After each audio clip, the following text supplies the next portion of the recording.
सतगुरु कबीर की अगली साखी है। गत रविवार को जिस साखी पर मैं कहा था उससे अगली साखी है। पछा पछी के कारणे सब जग रहा भूलान, निरपक्ष होई के हरि भजय सोई संत सुजान। पछा पछी के कारणे सब जग रहा भूलान, सारा जगत भूला है पक्ष पढ़कर। निष्पक्ष होकर के हरि का भजन करे वो सुजान संत है, विवेकवान संत है। हमारे मन में मोह बन जाता है, जहां हम जुड़ जाते हैं उसकी सारी बातें सच लगती हैं, और जहां से हम दूर होते हैं वहां की सारी बातें बेकार लगती हैं। ये बड़ा भ्रम मन में पैदा करता है। इसलिए हमें अपने मन को अति श्रद्धा से बचाना चाहिए। जो अति श्रद्धा से मन को बचा लेता है वह अश्रद्धा नहीं करता है और द्वेष नहीं करता है। अगर आदमी श्रद्धाहीन है तो किसी काम का नहीं, और अति श्रद्धालु है तो भी वो खतरनाक है। अति श्रद्धा के नाते संसार में हिंसाएं हुई हैं।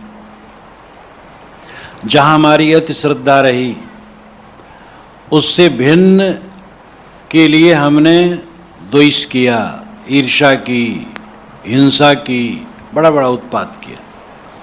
धर्म के क्षेत्र में जहां हमारी अधिक श्रद्धा हो जाती है उसको हम सब कुछ मान लेते हैं, बाकी को नास्तिक कहते हैं, काफिर कहते हैं, अपवित्र कहते हैं। नास्तिक, काफिर, अपवित्र केवल अहंकार का प्रदर्शन है। इन शब्दों का जो प्रचलन है केवल अहंकार का प्रदर्शन है। हमारे मार्ग में हो खूब हत्या करे वो नास्तिक नहीं है। दूसरे मत का सदाचारी हो लेकिन नास्तिक है।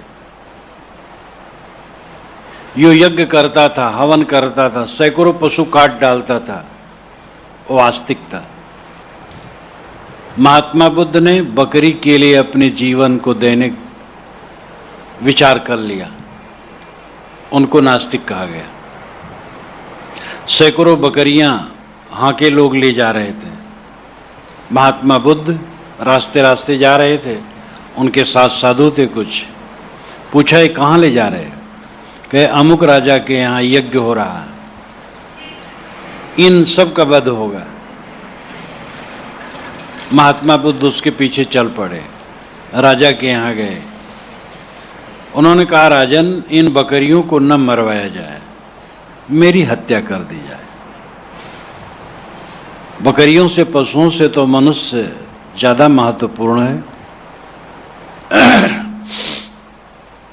राजा बहुत प्रभावित हुआ, पंडितों को कहा बकरियों को छोड़वा दिया। पंडित तो बहुत परेशान हुए।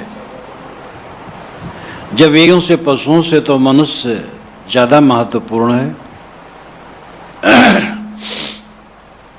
राजा बहुत प्रभावित हुआ, पंडितों को कहा बकरियों को छोड़वा दिया। पंडित तो बहुत परेशान हुए। जब एक वैष्णव काठमांडू में गए, वहां के नरेश को समझाया कि देवता के नाम पर पशुवध गलत है। पुरोहित पंडित जो देवता के नाम पर पशुवध गलत है। पुरोहित पंडित जो दैवी उपासक था इतना उलझा और कहा मैं वो जो आया है वैष्णव भारत से उसी का वध करूंगा। राजा भी थर्रा गया और वैष्णव बेचारे भाग खड़े हुए। काठमांडू में वैष्णव के लिए, कबीरपंथियों के लिए, आर्य समाजियों के लिए प्रचार की छूट नहीं थी। इनको अवैदिक वो लोग कहते थे। शयों के लिए केवल छूट थी, वह हिंसा पर रोक नहीं करते थे। तो कुछ दिनों के बाद वैष्णव के लिए छूट हुई, तब कुछ दिनों के बाद आर्य समाजियों और कबीरपंथियों के लिए छूट हुई। जो जीव वध करे वो आस्तिक है और जो जीव वध न करे वो नास्तिक है। कैसा तमाशा। दूसरे मत वाला कितना सदाचारी हो, नास्तिक है।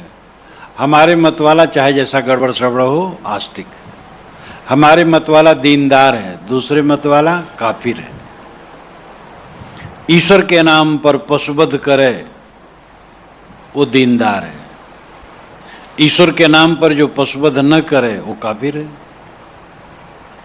काफिर, नास्तिक, बेदीन, अपवित्र शब्दों की कल्पना इन धार्मिकों ने की और इसके साथ सत्य का वध किया। दुनिया में एक काफिर नहीं है और दुनिया में एक व्यक्ति भी नास्तिक नहीं। सदाचार पर, नैतिकता पर सब विश्वास करते हैं। चोर भी, इसके लिए आप लोगों के बीच में मैं कहा करता हूं कि 4 चोर भी जब चोरी का माल बांटते हैं तो कहते भाई ईमानदारी से बांटना, छिपाना नहीं, चुराना नहीं।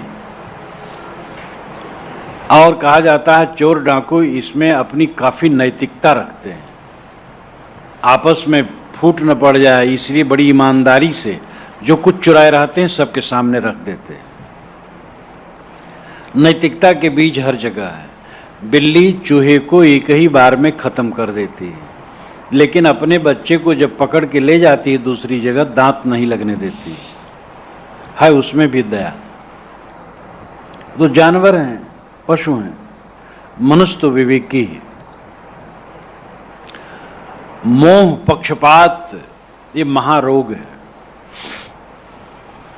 संप्रदाय का पक्षपात ज्ञानियों में भी हो जाता है, मनोविज्ञान भी ऐसा कहता है। अच्छा पहुंचा हुआ मुसलमान फकीर होगा, उसके मन में भी मुसलमानों के लिए मोह। अच्छा पहुंचा हुआ हिंदू संत होगा, हिंदुओं के लिए मोह थोड़ा आसा रहेगा। ये ऐसी जड़ता है, एकदम बिल्कुल न रहे, बहुत तटस्थता की बात है। हो सकता है, असंभव नहीं। ये वर्ग मोह क्या है? कुर्सी पर एक अफसर बैठा है, ब्राह्मण है, ब्राह्मण लड़के आए, उनकी भर्ती कायदे से कर लेगा। क्षत्रिय है, क्षत्रिय कर लेगा। कायस्थ है, कायस्थों को भरना चाहेगा। यादव है, यादवों को। ये वर्ग मोह। सुन लिया मैं यादव हूं तो ये यादव है, बस अपना है, चाहे वो यादव न हो। किसी के मस्तक पर तो लिखा नहीं कौन यादव है कौन पाड़े है। वर्ग मोह। और इसमें क्या रखा है? मनुष्य मनुष्य है, सभी मनुष्य का कल्याण होना चाहिए। पक्षपात हमारे मन का भयंकर मोह, ये हर जगह नुकसान करता है। चाहे वर्ण जात को लेकर के, चाहे संप्रदाय को लेकर के, चाहे और कुछ को लेकर के, सब जगह ये रोग पैदा करता है। सदगुरु कबीर ने सभी पक्षपातों पर एकदम कुल्हाड़ा मारा है। वर्ण व्यवस्था पर उन्होंने क्षमा नहीं की। आश्चर्य होता है कि वो जमाना अंधा युग, जबकि मुसलमानों की सल्तनत थी और वह राज्य के रूप में, धर्म के रूप में, दोनों में तप रहे थे। और उधर हिंदुओं का अपना जो पंडित थे, पुरोहित थे, उनका धार्मिक राज तो था ही। और ऐसी अवस्था में वह काशी नगरी में रह करके इतना कस के कहे, ये आश्चर्य होता है। अब आश्चर्य कुछ नहीं, जो मोह छोड़ दे, पक्षपात छोड़ दे, स्वार्थ छोड़ दे, वो सत्य कह सकता है। कबीर ऐसे थे जिन्होंने छोड़ दिया था। हम तो उनके अनुगामी कहलाते हैं, कहना कोई विशेष बात नहीं। जो अनुगामी नहीं है वो विद्वान भी एक स्वर से सब मानते हैं कि कबीर ने अपने लिए कुछ रखा नहीं। डॉक्टर हजारी प्रसाद द्विवेदी लिखते हैं कि कबीर ने ये सोचा ही नहीं कि मुझे लोग क्या कहेंगे, कोई आदर सत्कार होगा कि नहीं होगा, कभी सोचा ही नहीं। बस सत्य को समझ के सत्य का आना है, सत्य में रहना, इतने ध्यान रखा। और इसलिए दिन जितने बीतते हैं उनके विचार चमकते हैं। इतना बढ़ेगा, आदमी जितना सरल होगा, ईमानदार होगा, निष्पक्ष होगा, उतना उन्हें समझेगा। निष्पक्षता की बड़ी जरूरत है। पछा पछी के कारणे सब जगह भुलान, निष्पक्ष होई के हरि भजे सोई संत सुजान। ईश्वर कौन? ईश्वर वैदिक ईश्वर कि इस्लामिक ईश्वर? भला वैदिक ईश्वर, वैदिक पानी और इस्लामिक पानी होता है? कौन पानी पिएंगे? वैदिक पानी पिएंगे कि इस्लामिक, कि ईसाई पानी पिएंगे? ब्राह्मण पानी पिएंगे कि शूद्र पानी पिएंगे? पानी तो पानी होता है बस। लेकिन वैदिक ईश्वर अलग है और कुरानिक ईश्वर अलग है और बाइबिल का ईश्वर अलग है। तो बाइबिल का ईश्वर ईसाइयों को प्यारा है।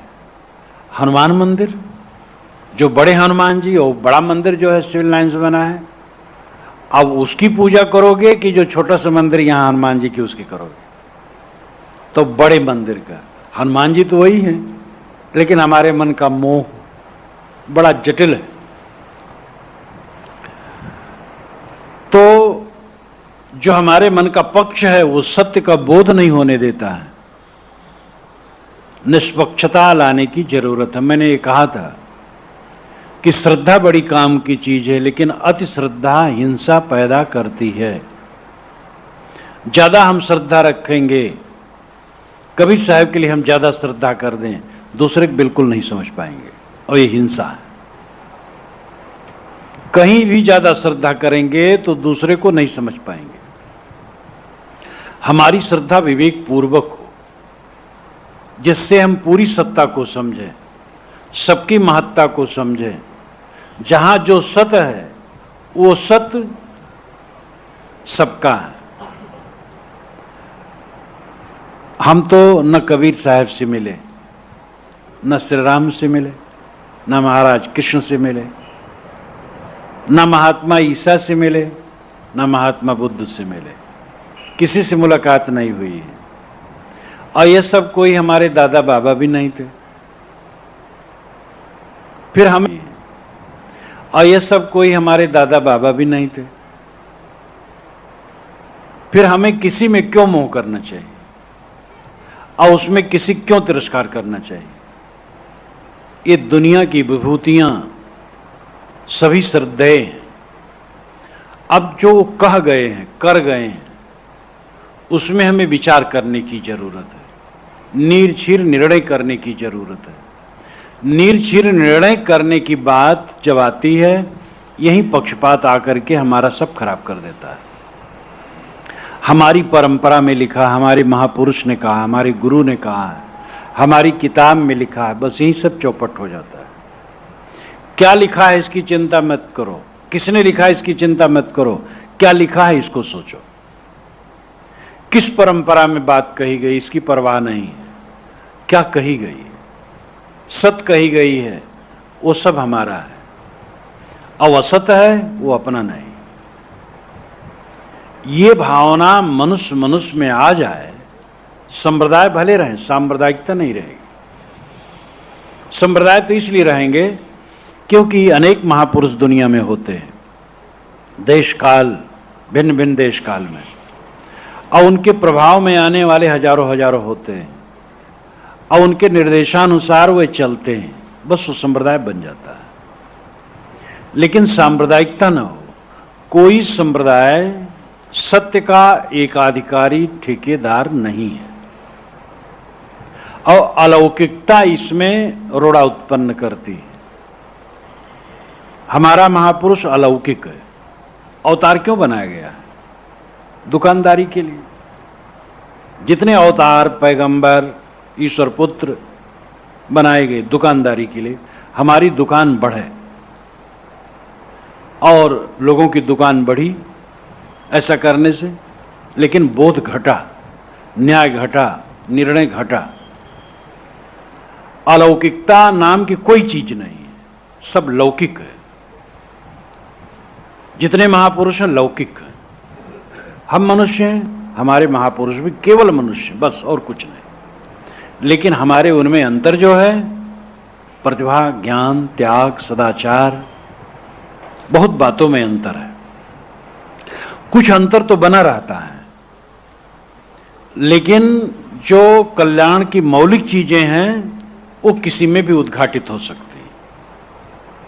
दुनिया के जो महापुरुष हैं उतने प्रतिभावान हम नहीं हो सकते, लेकिन अपने मन के मोह को छोड़ करके इसी जीवन में पूर्ण कृतार्थ हो सकते हैं।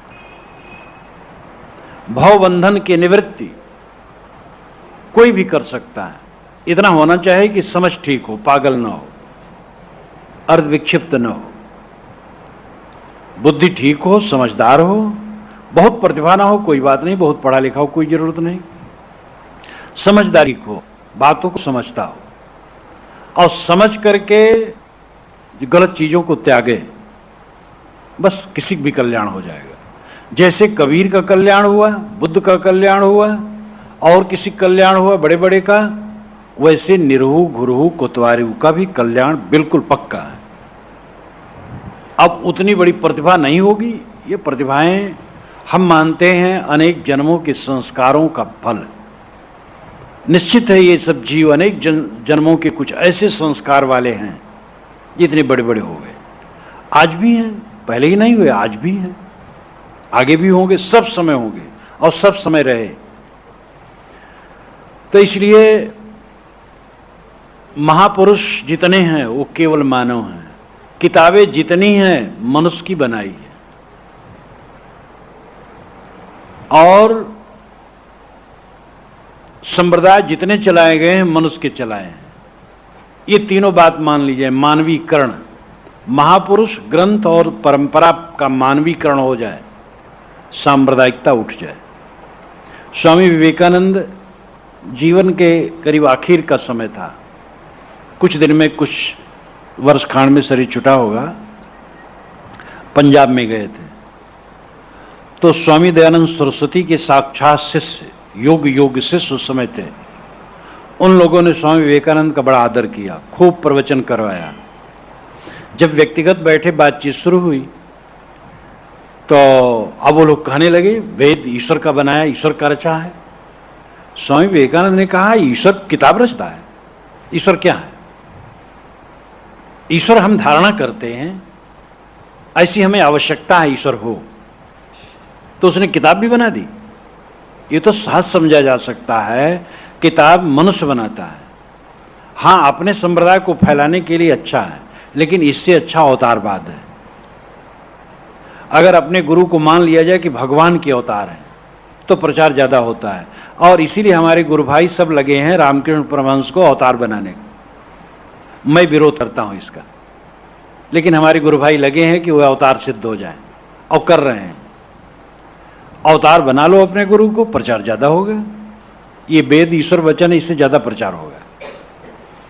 तो कहने का मतलब है कि वेद ईश्वर वचन है, कुरान ईश्वर वचन है, बाइबिल ईश्वर वचन है, हमारा महापुरुष अवतार है, हमारा महापुरुष ईश्वर पुत्र है, हमारा महापुरुष संदेश वाहक है ईश्वर का। ये सब का सब बस संप्रदाय फैलाने की चेष्टा है और कुछ नहीं। इतना निर्भय सबको होना होगा और सत्य का अनुगामी होना होगा, और यही वास्तविकता है कि मानव केवल मानव, चाहे कितना बड़ा महापुरुष हो, मानव है। कोई किताब हो केवल मानव की रची हुई है, और कोई परंपरा हो मानव द्वारा चलाया गया है। ये तीनों बातें स्वीकार ली जाएं, अलौकिकता का जामा न पहनाया जाए। तमाम मत अलौकिकता का जामा पहनाते रहते हैं। हमारा महापुरुष सबसे ऊपर है, हमारा लोक सबके ऊपर है, उस लोक में हमारे मत वाले ही जाएंगे, दूसरे मत वाले नहीं जाएंगे। नाम लेना ठीक नहीं है। अनेक मत ऐसे हैं, किसी न किसी प्रकार लगे लिपटे सब हैं। कबीर साहब ने सब का खंडन किया, लेकिन कबीर पंथ का जो पौराणिक अंश है, जिनका बहुत बड़ा बोलबाला भारत और भारत के बाहर अनेक देशों में है, वही भी इसमें आगे हैं। वही उस धाम को पहुंचेगा जो कबीर साहब की शरण लेगा। कबीर साहब के ज्ञान को प्राप्त करना वो तो अलग बात है, वो तो सत्य उन्होंने कहा, ठीक है, लेकिन वो जादुई रूप में मानते हैं। उनके महंतों द्वारा जब दीक्षा होगी और उनके महंतों के थ्रू फिर वहां पहुंच सकोगे, नहीं तो नहीं पहुंच सकोगे। ऐसे भी वचन बना लिए गए हैं, खूब बनाए गए हैं, सभी मतों की ये लीला है। अब आज के युग में भी ऐसा प्रचार हो रहा है। आज भी जो नए नए मत निकल रहे हैं, जो अभी 1 शताब्दी का मत है, उसमें भी आश्चर्य है कि उसमें भी ऐसा कहा जाता है कि हमारा पुरुष अवतार है, और हमारे मत में आने से तब उस धाम में पहुंचेंगे, वो धाम को देख आए हैं। ये सब जालसाजियां, और इससे सत्य का बोध हो नहीं सकता है। पछा पछी के कारणे सब जग रहा भुलान, निरपक्ष होई के हरि भजे सोई संत सुजान। निष्पक्ष होकर के जो हरि भजन करता है वही संत सुजान है। सदगुरु कबीर ने हरि, राम, सारंग पाणी ये सभी शब्दों को लिया है, और इन सभी शब्दों का अर्थ अंतरात्मा है। अंतरात्मा ही हरि है। बाहर हरि जन समुदाय है, प्राणियों की सेवा करो। अंतर हरि अंतर्दृष्टा साक्षी आत्मा है, जो सारे पक्षों को छोड़कर आत्मज्ञान को प्राप्त करता है, आत्मबोध को प्राप्त करता है, आत्मबोध में स्थित होता है, वही सुजान है। मत किसी मत द्वारा सत्य दिया नहीं जा सकता है। सत्य सबके अंदर है, गुरु उसका केवल निर्देश करता है। वह गुरु निर्देश कर सकता है जो समझता हो, नहीं समझता है तो क्या कहा जाए। अभी एक साधक आए हैं, उन्होंने कहा कि महाराज आपकी किताबें पढ़ी तो स्वरूप की बात आई, समझ नहीं पाता स्वरूप क्या है, लेकिन जैसा लिखा था वैसे फिर बैठ के ध्यान करने लगा। सारा सब संकल्पों को छोड़ने को बड़ा आनंद आता था, लेकिन मन समझ में आता नहीं था स्वरूप क्या है। तो एक संत मिल गए, तो मैंने कहा महाराज स्वरूप क्या है? तो कहे स्वरूप वह चीज है जिसको प्राप्त हो जाने पर स्वर्ग में भी जन्म नहीं हो। स्वर्ग नाम सृष्टि का आरंभ है, उसमें भी जन्म नहीं होगा। तो परिभाषा तो उन्होंने अच्छी दी, लेकिन स्वरूप क्या है? तो कहे दर्पण लो, ऐसे देखो, तो दर्पण में जो प्रतिबिंब दिखाई देता वही स्वरूप है। अब बेचारे उलझ गए। फिर यहां आए, बातचीत हुई, तो उनको संतोष हुआ। तो अब स्वरूप के विषय में चर्चा तो सुने हैं कि आवाज आई है, इसलिए आवाज कई लोग सुने हैं, अब स्वरूप नहीं समझते हैं, और इस प्रकार भ्रांति की बात कर दी है। स्वरूप में 2 पद है, स्व और रूप। स्व कहते खुद को, रूप कहते पदार्थ को। खुद का पदार्थ, जो निज का पदार्थ हो, स्वरूप है। निज का पदार्थ आपका क्या है? साथ समझ सकते शरीर नहीं है, शरीर एक दिन रह जाएगा ही, और शरीर नहीं तो कोई चीज फिर नहीं है साथ में। इसलिए जो चेतना है, जो आपा है, जो साक्षी है अंदर में, जो सब समय ज्ञान विज्ञान का शोधक है, जो सारे संस्कारों का धारक है, जो जागृत स्वप्न सुषुप्त में सबका लेखा जोखा करता है, जागते जागते सब कुछ जान करके साक्षी रहता है, और स्वप्न की चित्रावलियों को देख करके साक्षी रहता है, और गाढ़ी नींद में जा करके गाढ़ी नींद के आनंद का साक्षी रहता है, और जाग करके उसका वर्णन करता है। तीनों अवस्थाओं में जो साक्षी है, बोधा है, दृष्टा है, ज्ञाता है, मनता है, संस्कारों का धारक है, और ज्ञान विज्ञान का मूल है, वह स्वरूप है, निज रूप है। और इसकी महिमा सभी जगह है। जो सगुण उपासक थोड़ा कह देंगे, बस इसको छोड़ देंगे, फिर वही चीज खोप लेंगे। जो निर्गुण उपासक है इसको जोर से लेते हैं। उपनिषदों में इसको बारंबार लिया गया है। गोस्वामी जी ने लिया, जीव पाव निज सह स्वरूपा। लेकिन रामायणी लोगों को 1000 रामायणियों से पूछो तो बड़ा मुश्किल है। थोड़ा कह करके छोड़ दिए, उस पर व्याख्या देते, जोर देते तो लोगों को समझ में आता। लेकिन कह दिया जीव पाव निज सहज स्वरूपा। कर्म की हो ही स्वरूप ही चीन है। क्या स्वरूप को चीन लेने पर कर्म होगा? कर्म का मतलब है आकर्षण पूर्वक क्रिया। कहीं आकर्षित होकर के जो कुछ हम करें वो कर्म है। कर्म का मूल लक्षण है प्रभावित होना, विषयों की तरफ प्रभावित होना। विषयों की तरफ प्रभावित न होकर के जो सहज जीवन की क्रियाएं हैं वो कर्म नहीं। काम, क्रोध, लोभ, मोह, राग, द्वेष द्वारा जो कर्म हो वो कर्म है। जब स्वरूप को पहचान लिया तो कर्म कैसे होगा? निज रूप को पहचान लिया, निज रूप में स्थित हो गया तो कैसे कर्म होगा?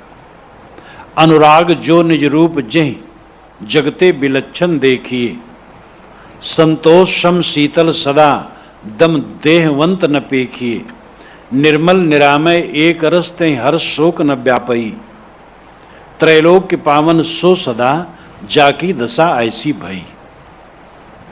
अनुराग जो निज रूप सो जगते विलक्षण देखिए, निज रूप से जिसको अनुराग है वो जगत से विलक्षण रहता है। अनुराग जो निज रूप सो जगते विलक्षण देखिए, संतोष सम शीतल सदा, वो संतोष रखता है, सम रहता है, समता में शीतल रहता है, उद्वेगित नहीं रहता है। संतोष सम शीतल सदा दम देहवंत न पेखिए, इंद्रियों पर संयम रखता है, देहाभिमानी नहीं होता है। निर्मल निरामय एक रस, वो निर्मल चित्त का रहता है। निरामय, निरामय का मतलब रोग रहित, मन के रोग से रहित। निर्मल निरामय एक रस, एक रस का मतलब एक समान, क्षणे रुष्टे क्षणे तुष्टे नहीं, कभी रुष्ट हुआ कभी तुष्ट हुआ ऐसा नहीं, सहज सब समय समान। निर्मल निरामय एक रस ते हर्ष शोक न व्यापई, हर्ष और शोक से वो पीड़ित नहीं रहता है। त्रैलोक पावन सो सदा, ऐसा व्यक्ति त्रैलोक के पावन है, विश्व को मानो पवित्र करने वाला है। जाकी दशा ऐसी भई, जिसकी दशा ऐसी हो जाए, ये स्वरूप की प्राप्ति का लक्षण है। लेकिन आप ऐसा महात्मा चाहते जो आकाश में उड़ता हो, जो आपके मुकदमे में विजय करा दे। अब आपको लड़का दे दे, आपको रोग लगा है उसको दूर कर दे, पति पत्नी में द्वंद्व है तो कुछ जादू भेज दे और आप में समता हो जाए। अरे दोनों स्वार्थ छोड़ दो, बस समता हो जाएगा। स्वार्थ है विषमता लाता है, और स्वार्थ जहां घटा समता आ जाएगी।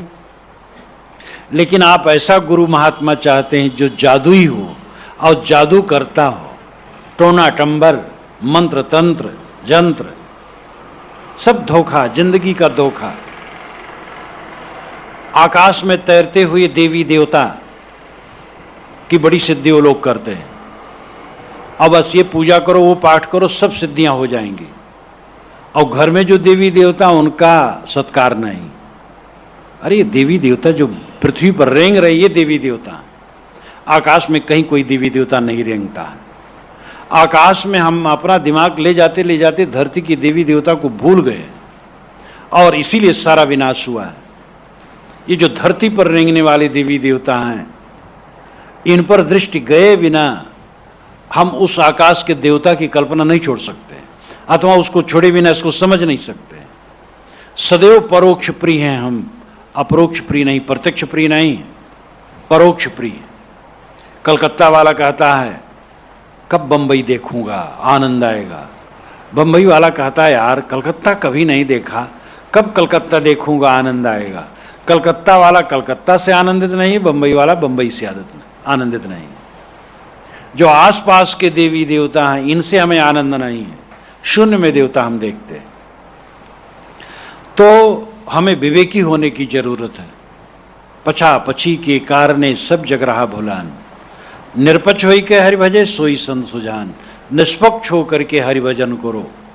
हरिभजन स्वरूप ज्ञान, स्वरूप स्थिति, और ऐसा संत आपको मिले जो इसमें बताया गया, निर्मल हो, निर्दोष हो, सम हो, संतुष्ट हो, रागत द्वेष रहित हो और शोक रहित हो। उसी से तो हमें और आपको प्रेरणा मिलेगी, और यही कल्याणकारी होगा। और जादू टोना करने वाला, मंत्र तंत्र करने वाला, वो तो ठगता है, आप ठगाएंगे, वो अपने को धोखा देता, आपको धोखा देगा। लेकिन धोखा देने वालों की दुकान चलती है। विवेकवान जो होते हैं वहां कोई क्या जाए, वहां क्या मिलेगा? अर्थ न धर्म न काम रुचि पद न चहो निर्वाण, भरत जी ने कहा। तो भरत को कोई पूछने वाला नहीं। पूरे भारतवर्ष में भरत का कोई मंदिर नहीं, लेकिन अष्ट सिद्ध नवनिधि के दाता हनुमान जी का नहीं है, तो एक पाथर में रंग पोत लिए किनारे धर दिए, बस वहीं पूजा शुरू हो जाती, क्योंकि अष्ट सिद्ध नवनिधि के दाता है। अब जो अर्थ धर्म मोक्ष नहीं चाहता उसको कौन पूछे? तो ये दुर्भाग्य है, जो हमारी दृष्टि है दूषित है। तो साहब कहते हैं निरपक्ष होकर के हरिभजन करो। ये ठीक है, कहीं गुरु से जुड़ो, कहीं आधार लो, लेकिन विवेकी बनो। गुरु की बात भी विवेक से ही हम समझ सकेंगे। गुरु की बात मान लेनी चाहिए, ठीक है, गुरु पूर्ण है तो उसकी एक एक बात मान लो, बढ़िया। लेकिन पूर्ण गुरु कोई क्या सिंह पूंछ लगा है, कैसे जाने पूर्ण है? उसकी बातों से, व्यवहार से, रहनी से सब। अब अपना भी आखिर हमारे में विवेक नहीं होगा तो हम गुरु को समझेंगे कैसे? सूरज को भी देखने के लिए तो आंख चाहिए। इसलिए विवेक करना बुरा नहीं, विवेकी बनो। बड़े गए बड़ापने रोम रोम हंकार, सतगुरु के परिचय बिना चारों वर्ण चमार। में सब सट सट करके सत्य के ठेकेदार बने, और सत्य किसी के ठेके में नहीं। सत्य तो सबका अपना स्वरूप है, गुरु द्वारा उसका निर्देश होना चाहिए, अब आचरण करें बस। सांप्रदायिक ठेकेदारी इसमें बेकार है। आगे कहते हैं जाति ठेकेदारी बेकार है। तुम बड़े हो जन्म से और दूसरा जन्म से छोटा है, क्यों? ये दोष शब्द पूरी दुनिया में है, लेकिन हिंदू में भयंकर रहा। आज घटा है, लेकिन आज भी है। राजनेता लोग दूसरे ढंग से उसको उठाते हैं। राजनेता लोग तो आग से खेलते हैं। आज के राजनेताओं की दशा बड़ी भयंकर हो गई। जन्म से कोई छोटा है कोई बड़ा है, ये धारणा मानवता का वध करने वाली है।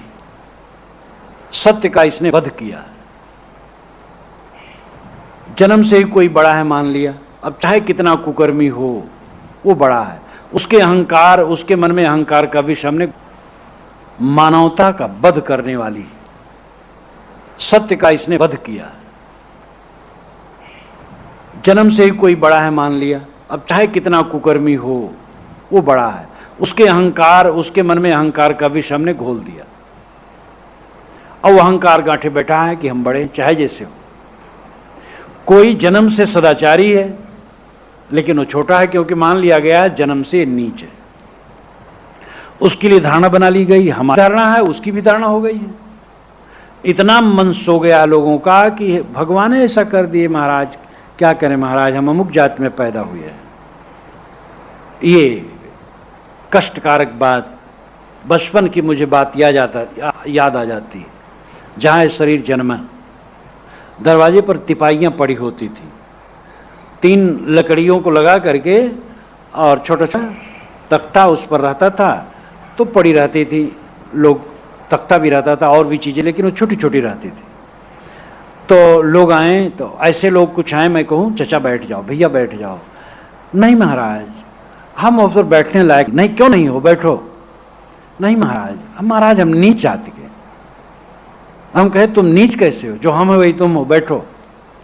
ऐसा उनके मन को दबा दिया गया था, वो अपने खुद मानते थे कि हम नीच हैं। कितना बड़ा अपराध हुआ है। अपने भाइयों को नीच कह करके तुम चाहते उठ जाओगे।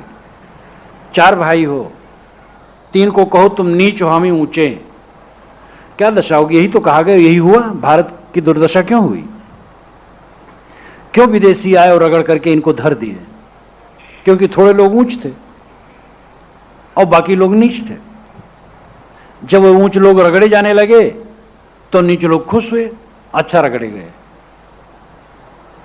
जब अंग्रेजों ने पूना की तरफ अपना कब्जा किया, वहां का हिंदू नाच उठा, क्योंकि जो रजवाड़े अत्याचार करते थे, जो पुरोहित अत्याचार करते थे, इतिहास उठा करके देखो, हिंदू समाज नाच उठा, खुश हो गया। जब इधर बिहार बंगाल के तरफ मुसलमानों का धावा हुआ, आम समाज नाच उठा और एक लेखक ने कहा कि महादेव आए हैं अपनी फौज लेकर के। मोहम्मद को उसने महादेव कहा और हमारा उद्धार करने आए हैं। आप कल्पना कर लो कि आप शूद्र कहे जाने वाले घर में जन्मे होते, आप क्या चाहते? लेकिन हमारी बिल्ली वृत्ति, हम इसको समझ नहीं पाते। हमने अपने घर में आग लगा करके घर को खाक कर दिया है, लेकिन आज हमारी आंख नहीं खुल रही, आज भी नहीं खुल रही। और यद्यपि इसके सुधार की बात शुरू से रही, जो ये कहा जाता ब्राह्मण केवल दोषी है, ब्राह्मण दोषी है, पुरोहित दोषी है। जहां ब्राह्मण दोषी कहा जाना चाहिए, पुरोहित दोषी है। और वो पुरोहित, कुछ पुरोहित निस्वार्थ वाले, पूरा ब्राह्मण समाज तो एक वर्ग है जिसमें कमाते खाते लोग सब समय रहे हैं, और उन्हीं ब्राह्मणों में से इसके विरोध करने वाले रहे। आचार्य बृहस्पति ने पुरा काल में विरोध किया था इसका, और यहां तक वेदों तक को चुनौती दे दी थी। त्रैवेदस्य कर्तारो भंड धूर्त निशाचरा, तीनों वेदों के रचयिता भांडधूत और निशाचर, ऐसा उन्होंने कहा डाला था। उपनिषद के जितने ऋषि हैं सब जात-पात के विरोधी थे। भक्त संप्रदाय जाति भावना से रहित रहे। राम उपासकों के जो मूलाचार्य हुए, षटकोपाचार्य, अंतज परिवार के थे। अंतज, जिसको आप बिल्कुल अछूत मानते हैं, जिनकी छाया नहीं छूनी चाहिए, षटकोपाचार्य उस घर में जन्मे थे, जो वैष्णव संप्रदाय का मूल आचार्य है और दक्षिण भारत में हुआ है। और वहाँ के कई आचार्य, वैष्णव परंपरा को जिसने प्रवाहित की है, उनमें कई आचार्य अंतज घर के थे, और उन्होंने इसको नहीं माना। वो स्वयं ऐसे थे, उसी का खानदान के थे, तो माने क्यों फिर? आगे चल करके उसका विकास उस ढंग से साहस नहीं कर पाए कि आंदोलन करें। कबीर साहब ने इसके लिए खोल करके कहा, निर्भय होकर के कहा, डरे नहीं। बौद्धों और जैनों की परंपरा में सैकड़ों सैकड़ों ब्राह्मण वर्ग के लोग भर्ती होकर के इसका विरोध किए। तो उपनिषद चिंतन में, वैष्णव चिंतन में, बौद्ध चिंतन में, जैन चिंतन में, कबीर परंपरा के चिंतन में, निर्गुणी धारा के चिंतन में कितने ब्राह्मण वर्ग के लोग गए और वहां पर सत्य की घोषणा उन्होंने की। उपनिषद चिंतन तो ब्राह्मण के अंदर ही माना जाता है।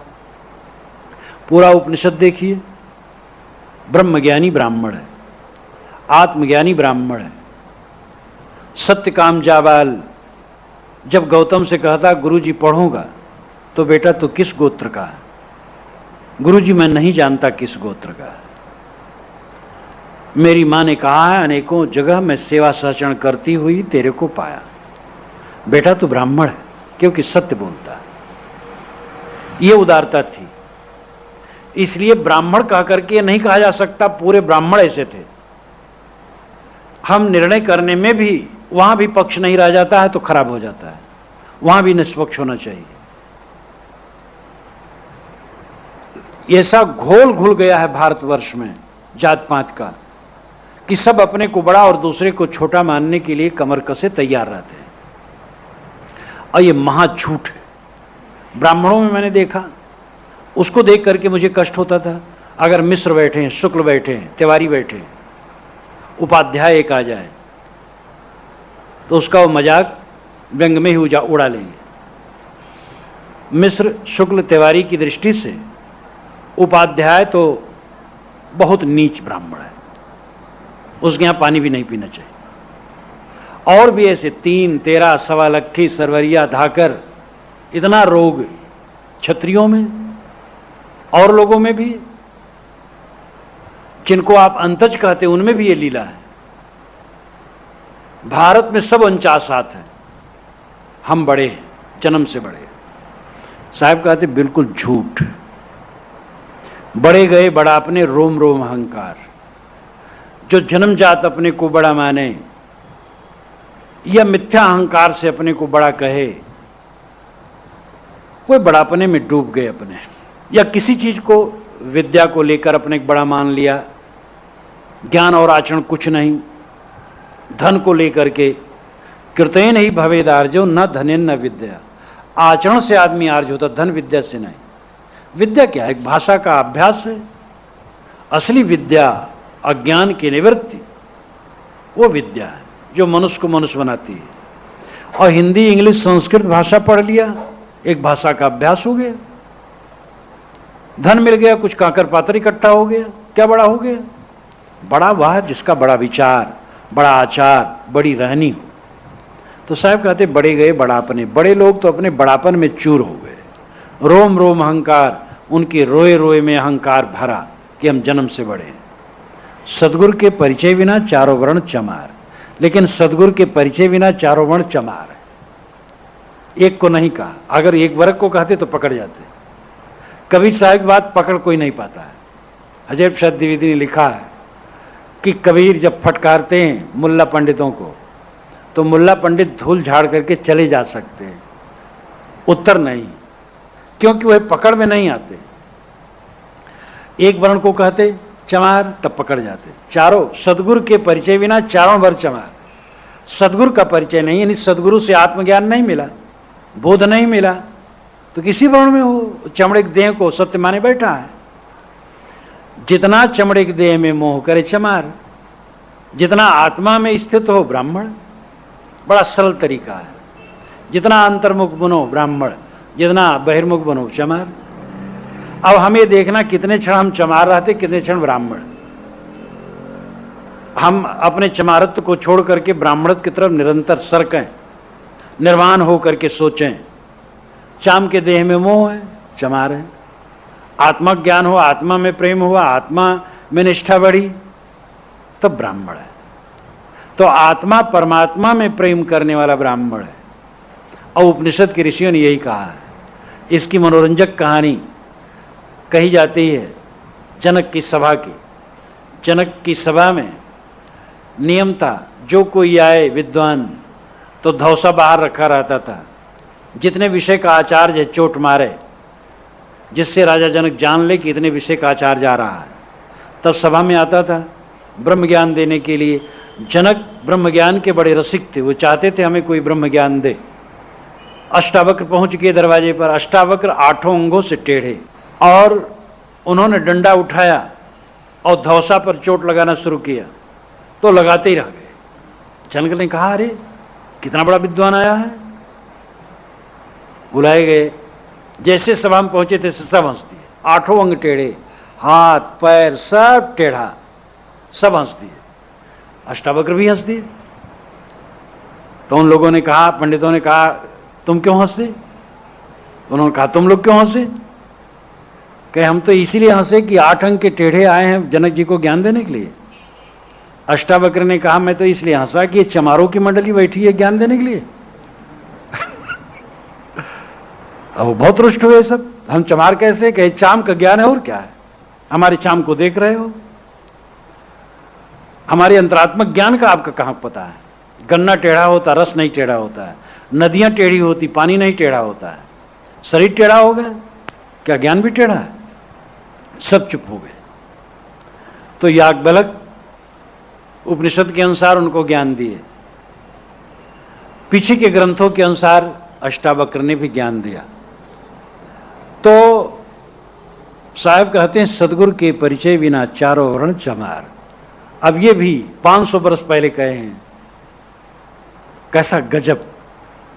आज भी खुले रूप में कहने में लोगों को हिम्मत नहीं होगी। रामचंद्र तिवारी जी एक हैं विश्वविद्यालय के विद्वान, उन्होंने कहा है कि हम लोग सफल क्यों नहीं होते, कबीर क्यों सफल हुए। हम लोग कमरे में बैठ करके, मीटिंग जहाँ होती 4 लोग हैं, वहाँ भी सत्य नहीं कह पाते, और कबीर चौराहे पर खड़ा हो करके गरिया करके सत्य कहते थे। वो भाव विभोर होकर के उन्होंने कहा कि मैंने खूब कस के सत्य कहते थे। तो क्यों? क्योंकि वे सत्यमय थे। उनकी रहनी कहानी एक थी, हमारी रहनी कहानी तो एक है नहीं। हम मीटिंग में भी सत्य नहीं कह पाते हैं, सोचते हमारा स्वार्थ कहीं दब जाएगा, गड़बड़ हो जाएगा, कोई रुष्ट हो जाएगा। तो भाई सत्य तो वही कह सकता है जो सत्य में रहे। माया तजे क्या भया, जो मान तजा नहीं जाए। जय माने मुनिवर ठगे, सो मान सबन को खाए। साहब ने पहले संप्रदायों को कहा था कि पक्षा पक्षी में पढ़ करके सब गड़बड़ कर दिए हैं और सत्य के ठेकेदार बन गए हैं। सत्य सबके अंदर में है और सत्य किसी की बपौती नहीं है। दूसरी साखी में कहा कि जन्म से ही बड़ा मान बैठे अपने को, दूसरे छोटा मान बैठे, महान अनर्थ।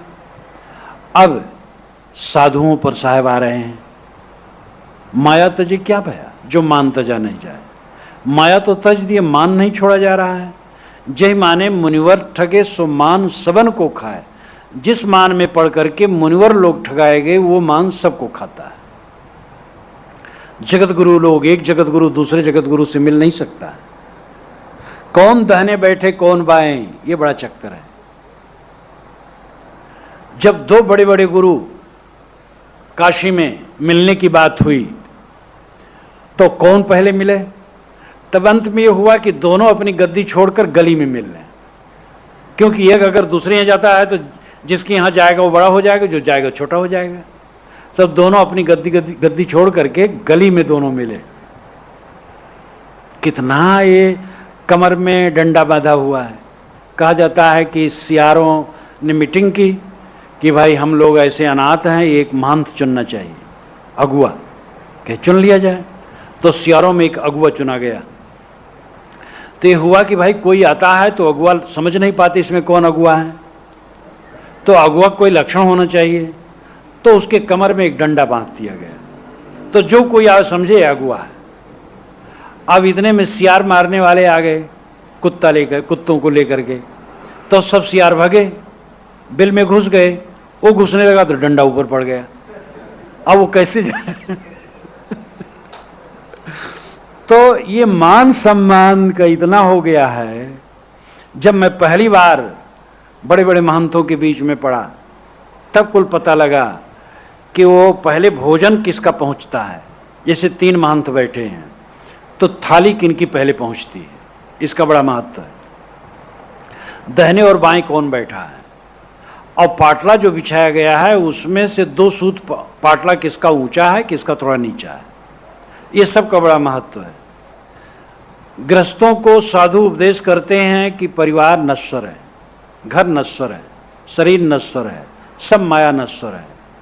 तो क्या महात्माओं का मठ, महात्माओं की शिष्य परंपरा, महात्माओं की गद्दी, ये सब अविनाशी है, ये सब रोज रहेगा, ये सब भी तो नश्वर है। लेकिन महात्मा बन करके और घोर अहंकारी बन गए। तो साहब कहते माया तो तुम तजे, घर द्वार छोड़ाए, मान नहीं छोड़ा जाता है। जय माने मुनिवर ठगे, सो मान सबन को खाए। साहब बड़े बड़े मुनिवर ठगे गए। विश्वामित्र ने वशिष्ठ का आश्रम फूंक दिया, सैकड़ों पुत्र के सहित उनका आश्रम जल गया। तो वशिष्ठ ने विश्वामित्र के लिए यही किया, उनका भी जल गया पूरा। वाल्मीकि रामायण में पढ़ सकते हैं आप। अब ये कितना सच कितना झूठ, लेकिन इसके मूल में है कि आपस में तनाव बहुत रहा। एक कोई आश्रम, कोई महात्मा एक दूसरे के महात्मा का आश्रम फूके और उसमें 2-4 साधु जल जाएं, पूरे विश्व में कितनी अखबारबाजी होगी और कितना कितना घृणा से लोग देखेंगे। पूरा आश्रम जला दिया गया और सैकड़ों साधु जल गए, कैसा आश्चर्य। अब वो सच है कि झूठ, बात अलग है, लेकिन लेखक के मन में यह था कि विश्वामित्र वशिष्ठ का कलह रहा। दोनों महान हैं और दोनों में कलह है, ये फिर ज्ञान कहाँ हुआ, विवेक कहाँ हुआ। तो साहब कहते बड़े बड़े मुनिवर मान सम्मान में पढ़ करके गल गए, तुम्हारी क्या कीमत है। इसलिए माया तजने से काम न बनेगा, केवल माया तजो मान भी तजो। वैसे माया कह देने से मान माया सब एक में आ जाता है। माया कोई ऐसी चीज नहीं जो आकाश में हो। माया के झक जग जरे, कनक कामनी लाग, कहीं कबीर कस बाची हो, रुई लपेटी आग। माया के झक में सारा संसार जलता है। माया शब्द में मान भी आ जाता है और मोटी चीज भी आ जाती है। माया के झक में, ज्वाला में, और झक मतलब पागलपन भी है, माया के पागलपन में, उन्मत्तता में, माया की आग में सारा संसार जलता है। कनक कामनी लाग, कनक कामनी में लगकर कहें कबीर कसबा छो रुई लपेटी आग। उदाहरण कितना बढ़िया है। रुई में आग लिपट जाए तो रुई कहां कल्याण है, माया में लिपट करके कैसे कल्याण है। यहां कनक कामनी शब्द महत्वपूर्ण है। कनक का अर्थ होता है सोना, कामनी का अर्थ होता है काम मद में मतवाली नारी। लेकिन शाब्दिक अर्थ करने से समाधान नहीं हो। सोना में कितने लोगों को मोह है, कितने, किसके घर में कितना सोना है। अरे कागज का नोट है, कपड़ा है, बर्तन है, घर है, द्वार है, ये सब में मोह है। सोना कितना है। कनक का लाक्षणिक अर्थ है अर्थ, कामनी का लाक्षणिक अर्थ है काम। कामनी अगर केवल स्त्री अर्थ कर दिया जाए तो स्त्री के अंदर में जो जीव है, क्या वो पत्थर है? वो भी तो माया में फंसा, बंधन में बंधा है। पुरुष के शरीर में जो जीव है वो भी बंधा है, स्त्री के शरीर में जीव हो वो भी बंधा है। और दोनों के बंधन कटने चाहिए। दोनों मुमुक्षु हैं, दोनों कल्याणार्थी हैं, दोनों के लिए कामनी है काम वासना। तो काम वासना और अर्थ वासना ये कनक कामनी का वास्तविक और व्यवहारिक अर्थ है। आदमी दुनिया के पदार्थों में उलझा है और मन के मोह में उलझा है। और कुल मिलाकर के कहा जाए मन का मोह उसमें सब आ जाता है। आदमी को चाहिए कि जीवन निर्वाह के लिए अर्थ उपार्जन करे, रक्षा करे, उसका उपयोग करे और दूसरे के हित में भी लगाए और वासना का संयम करे। स्त्री हो चाहे पुरुष, दोनों को संयमी होना चाहिए। जो स्त्री पुरुष कल्याण चाहें, समझ में आवे, जीवन भर ऐसे रहें, बढ़िया है, ब्रह्मचारी रहें, सदाचारी रहें, धन्य है वो। लेकिन ऐसा कोई कोई होगा। बाकी लोग शादी विवाह विवेक से करें, अपने समकक्ष देख करके, और वहां विवेक से रहें, वहां लंपट न बने। लंपट बन करके तन मन को नष्ट करेंगे और अकल्याण करेंगे, व्यवहार भी खराब करेंगे। संयमी रहें। एक दो संतान होने के पश्चात ब्रह्मचारी बने तो अच्छा है। अगर 40-45 के हो गए तब तो ब्रह्मचारी बन ही जाए, चाहे लड़के हुए हो चाहे न हुए हो, फिर तो साधना में उतर ही आना चाहिए। अब बुढ़ा गए और तृष्णा नहीं छूट रही है तो ये अनर्थ है। वासना का त्याग जरूरी है, संयम जरूरी है। भोगों से कभी तृप्त नहीं हो सकती, तृप्त त्याग से ही संभव है।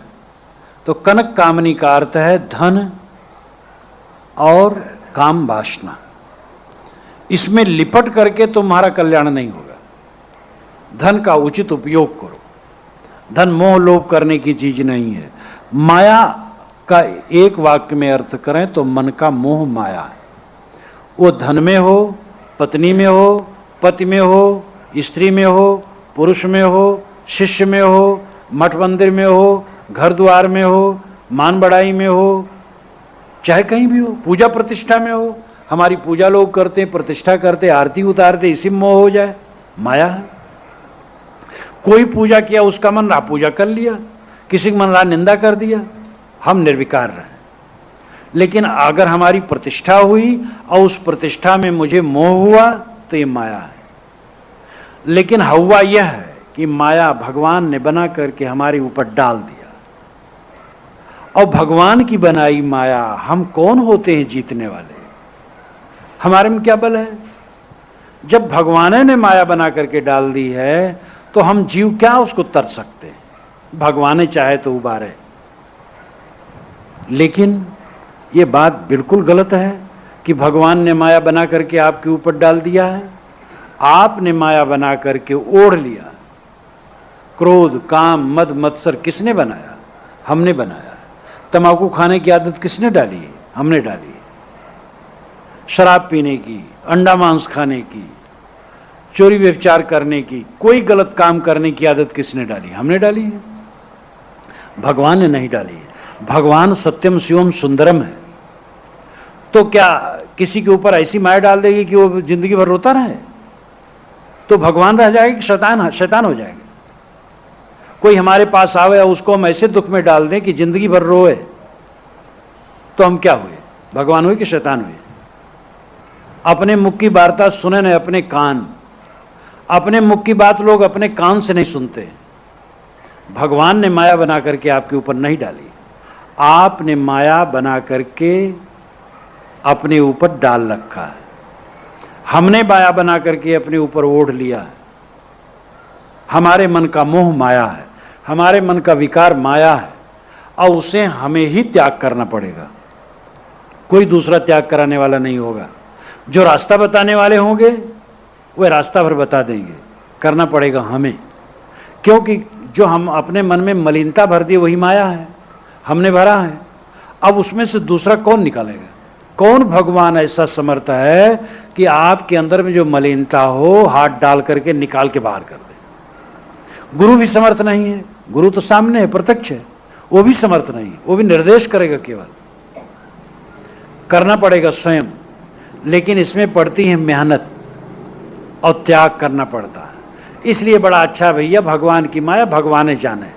बस फुर्सत हो गई, फुर्सत तो हो गई, लेकिन कल्याण से भी फुर्सत हो गई। जिंदगी भर कहते रहो भगवान भवानी रहोगे, जहां तहां तमाकू मल मल के खाते रहोगे और बीड़ी पीते रहोगे, भगवान भगवान कहते रहोगे। और जब स्वयं छोड़ दोगे, छूट जाएगा, फिर तो वही भगवान है। छोड़ दिया, निर्मल हो गए, बस भगवत स्वरूप है। मनुष्य के अंदर में जो जीव है वो शिव है। प्रपंचोपशमम शांतम शिवमद्वैतम चतुर्थम मन्यन्ते सा आत्मा सा विज्ञेय। जब मन का प्रपंच का अंत हो जाता है और शांति आ जाती है, तब शिवम अवस्था आ जाती है। ये जीव शिव हो जाता है। अद्वैतम अकेली अवस्था, असंग अवस्था हो जाती है। ये चतुर्थ अवस्था है, जागृत स्वप्न सुषुप्ति तीनों से परे ज्ञान की अवस्था है। ये जानने योग्य है। ये मांडूक्य उपनिषद में कहा गया है। मंत्र तो बड़ा है, नान्तः प्रज्ञम न बहिष्प्रज्ञम नो भयतः प्रज्ञम न प्रज्ञान घनम न प्रज्ञम न प्रज्ञम अव्यवहार मग्राहम लक्षणम अचिंतम उपदेश मेकात्म प्रत्ययसारम प्रपंचोपशमम शांतम शिवमद्वैतम चतुर्थम मन्यन्ते सा आत्मा सा विज्ञेय। जब वो समाधि में पहुंचता है तो बहिर्प्रज्ञ नहीं होता, बाहर कुछ नहीं जानता है। अंतर्प्रज्ञ भी नहीं होता है, क्योंकि वो स्वयं है, अंतर और कुछ नहीं है उसके अलावा। उभयता प्रज्ञ नहीं होता है, और अप्रज्ञ नहीं होता, अज्ञानी नहीं होता है, और प्रज्ञ भी नहीं, ज्ञानी भी नहीं होता, क्योंकि उस समय कुछ नहीं जानता है। एक आत्म प्रत्ययसारम अव्यवहार मग्राह्य लक्षण अचिंतम उपदेश। और अव्यवहार होता है, वहाँ व्यवहार कुछ नहीं होता, अग्राह्य होता है, बाहर से उसका ग्रहण नहीं हो सकता है। और अचिंत होता है, उसके लिए कुछ सोचा नहीं जा सकता है। अव्यपदेश होता है, उसका उपदेश नहीं हो सकता है। तब क्या होता है? एक आत्म प्रत्ययसारम, एक आत्म अस्तित्व मात्र होता है। प्रपंचोपशमम, वहाँ प्रपंच का खात्मा होता है। शिवम, शिवत्व का उद्घाटन होता है, केवल कल्याण। प्रपंचोपशमम शांतम, और शांत होता है। शिवम अद्वैतम, अकेला होता है। चतुर्थम मन्यन्ते सा आत्मा सा विज्ञेय, ये चतुर्थ अवस्था है। किसी को जानने के लिए उसके कार्यस्थल पर जाना पड़ेगा, तब उसको पाओगे। तो जागृत अवस्था में जीव, स्वप्न अवस्था में जीव, सुषुप्ति अवस्था में जीव कैसे रहता है, ये तीन मंत्रों में पहले बताया गया। तो ये चौथे में बताया गया कि ज्ञान की अवस्था में, समाधि अवस्था में इस प्रकार रहता है। तो शिव तो आपके अंदर में बैठा है, मल हटा, बस शिव स्वयं है। तो साहब कहते हैं कि माया के झक झक जरे कनक काम नहीं लाग, कहीं कबीर कस बाँचे रुई लपेटी आग। आग में लिपट करके रुई का कल्याण नहीं, वासनाओं में, मोह में, विकारों में लिपट करके कल्याण नहीं। कल्याण चाहो तो विकारों को छोड़ो। माया मन का मोह है नहीं, स्त्री माया नहीं, पुरुष माया नहीं, घर माया नहीं, रुपया पैसा माया नहीं, मन का मोह माया है। जहां मोह आया, स्त्री का दुरुपयोग होगा, पुरुष का दुरुपयोग होगा, रुपये का दुरुपयोग होगा, खाने पीने का दुरुपयोग होगा। जो रात दिन खाने पीने की जरूरत पड़ती है, दुरुपयोग करोगे, ज्यादा मोह कर लोगे, 2 रोटी और खा लोगे और 2 दिन परेशान रहोगे। तो मोह माया है, बड़ा सरल है, और उसको आप जान सकते हैं हमारे मन में कहाँ कहाँ मोह उठता है, और उसी को मिटाते रहें, मोह से तरते रहेंगे। हम और आपने मोह और माया बनाया है और हमें उससे तरना है, कोई तार सकता नहीं है। गुरु भी केवल निर्देश करेगा, बताएगा रास्ता। कोई ऐसा भगवान नहीं जिसमें ऐसा सामर्थ्य हो कि आपकी माया निकाल करके फेंक दे। आप ही वो सामर्थ्य है, आप में वो सामर्थ्य है कि माया को निकाल के फेंक दे। इस चीज को जब समझेंगे तभी अपने कदमों पर खड़े हो जाएंगे और तभी अपने को बदल सकते हैं। यह वास्तविकता है। भक्ति के नाम पर भुलाना अपने आप को ठगना, अपने आप को भुलाना। भक्ता भक्ति कीन सिंहारा, बूढ़ी गेल सब माजल धारा। एक कबीर साहब ने रमैनी में शुरू ही में कहा, भक्ता भक्ति कीन सिंगारा। भक्त लोग सब भक्ति खूब सिंगार किए और बीच धारा में डूब गए। वो भक्ति करते करते भक्त न जाने भक्त कहावे, तज अमृत विष कैलिन सारा। भक्त नहीं जानते भक्त कहलाते, अमृत छोड़ करके विषय ग्रहण करते हैं। इसलिए भक्ति भी परीक्षा है, परीक्षा होनी चाहिए। श्रद्धा की भी परीक्षा होनी चाहिए, भगवान की भी परीक्षा होनी चाहिए, आत्मा परमात्मा की भी परीक्षा होनी चाहिए। ये अनविक्ष की विद्या है। जिस अनविक्ष की विद्या का प्रचार बहुत पहले बहुत था। चाणक्य ने अपने कौटिल्य अर्थशास्त्र में प्रथम विद्या अनविक्ष की कही है। अनविक्ष की त्रयी वार्ता और दंड, जिसमें अनविक्ष की विद्या सांख्य योग और लोकायत का जो विवेक विचार और अनवीक्षण है। गुरु का, सच्चा गुरु का यही निर्देश होगा कि हमारी बात मान मत लो, सुनो समझो विचारो, विवेक से जो उतरे मानो, जो विवेक से न उतरे न मानो, फिर विचार करो, पुनर्विचार करो। और ये दशा अगर आए, हमारे मन की माया मिटेगी, पक्ष मिटेगा, अपने बड़पन का घमंड दूर होगा, दूसरे को निम्न देखने की जो दुर्भावना है ये दूर होगी, समता आएगी, मारामारी मिटेगी, एकता आएगी और इसी में सच्चा सुख होगा। इसलिए हमें इन एकतापरक बातों को और धारदार बातों को सुनना समझना चाहिए और आचरण करना चाहिए। बोलिए सद्गुरुदेव की जय।